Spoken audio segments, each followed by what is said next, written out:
پس از شکست اعراب در جنگ 6 روزه با اسرائیل، پروژه صهیونیستی در اوج قدرت بود. به همین دلیل این تصور وجود داشت که اسرائیل از همه قوی تر است و ارتشی در اختیار دارد که شکست ناپذیر است. اما هنگامی که پیروزی سال 2000 در لبنان محقق شد، ارتش شکست ناپذیر مانند موش‌های ترسو فراری شد. دنیا در آن زمان متوجه شد که دوره جدیدی در منطقه آغاز شده است.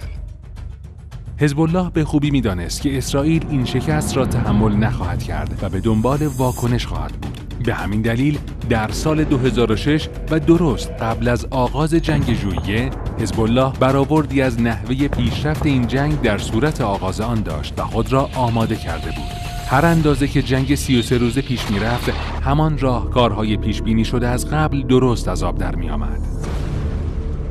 در آن سوی نبرد نیز رژیم صهیونیستی بانک گسترده‌ای از اهداف استراتژیک حزب الله لبنان شامل سامانه‌های موشکی دوربرد و میانبرد در اختیار داشت.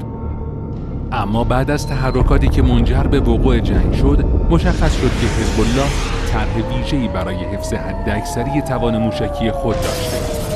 با ضربه زدن و به آتش کشیدن جبهه داخلی رژیم صهیونیستی توسط موشک‌های حزب الله، این اسرائیل بود که صحنه جنگ را باخت.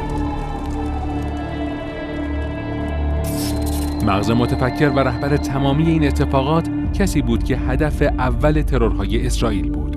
کسی که در اولین روزهای آزادسازی جنوب لبنان وارد نوار مرزی شد و به دوستانش گفت بوی بادهای فلسطین می‌آید، بوی قدس می‌آید. کسی که فلسطین را خوب می‌شناخت و فلسطینی‌ها نیز او را به خوبی می‌شناختند. هنگامی که در جنبش آزادسازی فلسطین در بیروت بود، فرزند انقلاب آنها بود و بعد از خروج از این سازمان نیز همچنان با یاسر عرفات و سایر گروه‌های فلسطینی ارتباط داشت. چند هفته بعد از آزادسازی جنوب لبنان در سال 2000، هنگامی که آریل شارون نخست وزیر رژیم صهیونیستی اقدام به هتک حرمت مسجد الاقصی کرد و شراره‌های آغاز انتفاضه الاقصی شده ور شد، به درخواست یاسر عرفات کمک‌های زیادی را به گروه‌های فلسطینی رساند. در ابعاد نظامی نیز وی تلاش کرد تمامی نیازمندی‌های نیروهای مقاومت در فلسطین را برای آنها ارسال کند.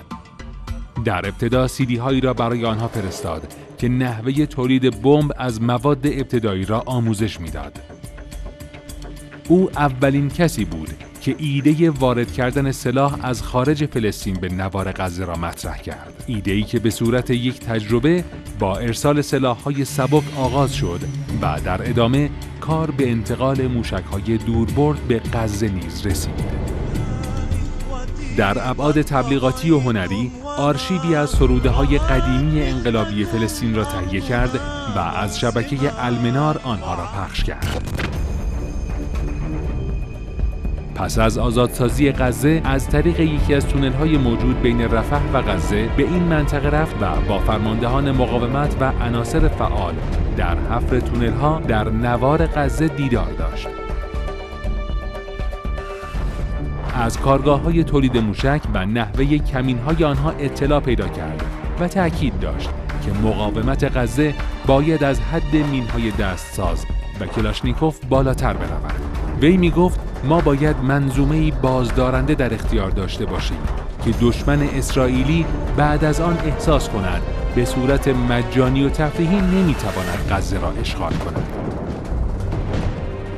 رد پای او در تمامی دستاوردهای جنگ اخیر غزه، موشکباران تل‌آویو، عملکرد ویژه گروه‌های مقاومت فلسطین و حالتی که دشمن صهیونیستی گرفتار آن شده بود، مشخص بود.